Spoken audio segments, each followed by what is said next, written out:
మేడిగడ్డ ప్రాజెక్టుపై దర్యాప్తులో విజిలెన్స్ వేగం పెంచింది. నేటి నుంచి 11వ తేదీ వరకు మేడిగడ్డ ప్రాజెక్టులో పనిచేసిన ఇంజనీర్లను పిలిచి విచారించబోతున్నారు. మాజీ ENC Muralidhar, O&RM ENC Nagender Rao, Adilabad project chief ఇంజనీర్గా ఉన్న శ్రీనివాస్, వర్క్ అండ్ అకౌంట్స్ డైరెక్టర్గా పనిచేసిన Bhushan Sharma, deputy chief engineer Ajmal ఖాన్లను ఈరోజు విచారణకు హాజరు కావాలని విజిలెన్స్ కోరింది. విజిలెన్స్ డీజీ శ్రీనివాస్ రెడ్డి వారిని విచారిస్తారు.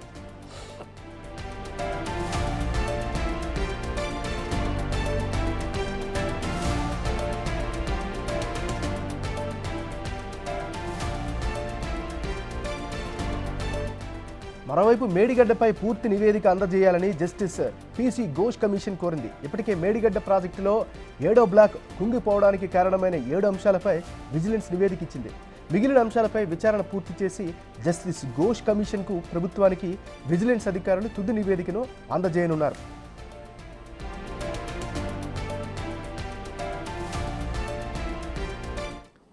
మేడిగడ్డ ప్రాజెక్టుపై దర్యాప్తులో విజిలెన్స్ వేగం పెంచింది. ఈ రోజు నుంచి 11వ తేదీ వరకు మేడిగడ్డ ప్రాజెక్టులో పనిచేసిన ఇంజనీర్లను పిలిచి విచారిస్తారు. ఇదే అంశానికి సంబంధించి మరింత అప్డేట్ని మా రిపోర్టర్ సురేష్ అందిస్తారు. సురేష్, చెప్పండి, విచారణకు సంబంధించిన అప్డేట్ ఏంటి? ఇది ఎంత కీలకం కాబోతోంది? సురేష్, విజిలెన్స్ డిపార్ట్మెంటు మేడిగడ్డ ప్రాజెక్టుకి సంబంధించి ఇప్పటికే 7 అంశాలపై విచారణ చేసింది. ఆ విచారణకు సంబంధించిన రిపోర్ట్ను కూడా పీసీ ఘోష్కి ఆ కమిషన్కి అందించడం జరిగింది. ఇంకా మిగతాది కూడా, ఎందుకంటే ఫైనల్ రిపోర్ట్ని సబ్మిట్ చేయాలని చెప్పేసి కమిషన్ కోరడంతో ఈ రోజు నుంచి 11వ తేదీ వరకు కూడా అందులో పనిచేసిన సీనియర్ ఇంజనీర్లను అందరినీ కూడా విచారించనున్నారు. ఒక్కొక్కరిగా విచారిస్తారా లేదంటే అందరినీ కలిపి ఒకేసారి విచారిస్తారా అనేది కూడా తెలియాల్సి ఉంది. విజిలెన్స్ డీజీగా శ్రీనివాసరెడ్డి, కొత్తకోట శ్రీనివాసరెడ్డి, మొన్నటి వరకు హైదరాబాద్ కమిషనర్గా పనిచేసినటువంటి కొత్తకోట శ్రీనివాసరెడ్డి వీరిని విచారించబోతున్నారు. ఆయన లీవ్పై నిన్ననే 3వ తారీఖు చార్జ్ తీసుకోవడం జరిగింది. ఆయన వచ్చిన వెంటనే ఈ ఎంక్వైరీ కూడా స్టార్ట్ చేయడం జరిగింది. ఇప్పటికే మేడిగడ్డలో గతంలో డీజీగా పనిచేసిన రాజీవ్ రతన్ ఆయన క్షేత్రస్థాయిలో పర్యటించి మేడిగడ్డకు సంబంధించిన నిర్మాణము, ప్రాజెక్టు డిపిఆర్, అనుమతులు ఎలా ఇచ్చారు, ఎన్ఓసి, అదేవిధంగా బిల్లులు, వీటన్నిటిపైన కూడా పూర్తి దర్యాప్తు చేయడం జరిగింది. ఇక ఇంజనీర్లు ఏ విధంగా ఎన్ఓసి, ఎందుకంటే ప్రాజెక్టు పూర్తి కాకముందే దానికి సంబంధించి ఎన్ఓసి ఎలా జారీ చేశారు, ఆ ఎన్ఓసిని కూడా ప్రభుత్వం ఇప్పటికే రద్దు చేయడం జరిగింది.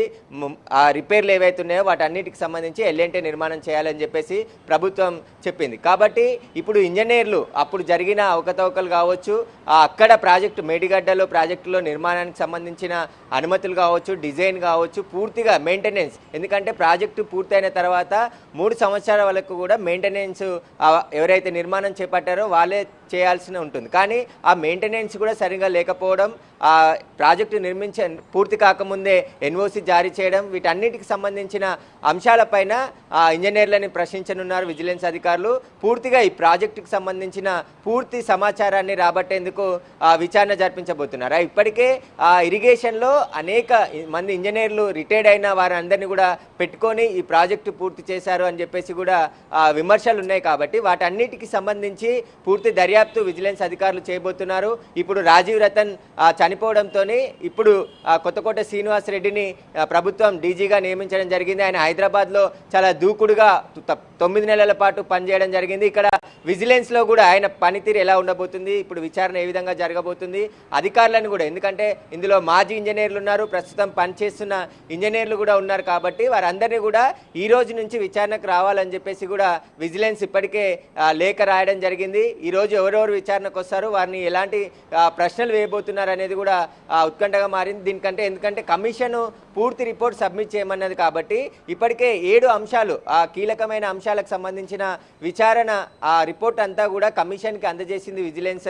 దీనికి సంబంధించి ఇప్పుడు ఫైనల్ రిపోర్ట్ను కూడా అధికారులను విచారించిన అనంతరం మరోసారి కొత్తకోట శ్రీనివాసరెడ్డి మేడిగడ్డ ప్రాజెక్టు క్షేత్రస్థాయిలో పరిశీలించి మొత్తం ఇప్పటికే స్వాధీనం చేసుకున్న డాక్యుమెంట్స్, అనుమతి పత్రాలు, చాలా కీలకమైన డాక్యుమెంట్స్ అన్నిటిని కూడా విజిలెన్స్ సోదాలు జరిపి మొత్తం స్వాధీనం చేసుకోవడం జరిగింది. వాటన్నిటిపైన కూడా విశ్లేషించి ఒక ఒక రిపోర్ట్ను పూర్తి స్థాయిలో రిపోర్ట్ను అందించబోతుంది. ఇటు కమిషన్తో పాటు ప్రభుత్వానికి కూడా విజిలెన్స్ అధికారులు రిపోర్ట్ అందించబోతున్నారు. అయితే అధికారులు ఇందులో కీలకంగా చీఫ్ ఇంజనీర్లు పనిచేశారు. ఆ చీఫ్ ఇంజనీర్లకు సంబంధించిన విచారణ కూడా చేయబోతున్నారు. కాబట్టి ఇప్పుడు అధికారులు ఇచ్చే సమాచారంతో పాటు ప్రభుత్వానికి ఇందులో నాగేందర్ రావు మాజీ ఈఎన్సీ నాగేందర్ రావుతో పాటు ఆదిలాబాద్ ప్రాజెక్ట్ చీఫ్ ఇంజనీర్గా ఉన్న శ్రీనివాసు, అదేవిధంగా అకౌంట్స్ డైరెక్టర్గా పనిచేసిన భూషణ్ శర్మ, డిప్యూటీ ఇంజనీర్ అజ్మల్ ఖాన్ ఈరోజు వీరు విచారణకు రాబోతున్నారు. వీరికి సంబంధించి పూర్తి విచారణ చేసి వీరు ఇచ్చే సమాధానాన్ని బట్టి, ఎందుకంటే ఈ రోజు నుంచి 11వ తేదీ వరకు వీరిని విచారించబోతున్నారు.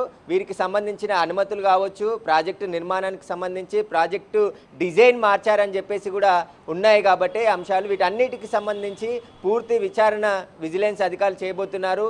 కొత్తకోట శ్రీనివాస్ రెడ్డి ఆధ్వర్యంలోనే ఈ విచారణ కొనసాగబోతుంది. ఎంఎన్ఆర్. Thank you Suresh.